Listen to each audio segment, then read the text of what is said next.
Não entra no Roblox hoje, porque hoje a gente vai... Parece que vão derrubar o Roblox.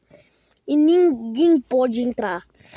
Hoje é 1º de março, a gente não pode entrar no jogo, a gente não pode pra ver que o Roblox, que o dono do Roblox vai ver que sem a gente ele não consegue mais render dinheiro com o Roblox. Então não dá, a gente não vai entrar. A gente não vai entrar no Roblox hoje. A gente não vai entrar no Roblox. Não vai. A gente não vai entrar no Roblox hoje. Também, agora o dono do Roblox vai ver que ele precisa da gente para render dinheiro.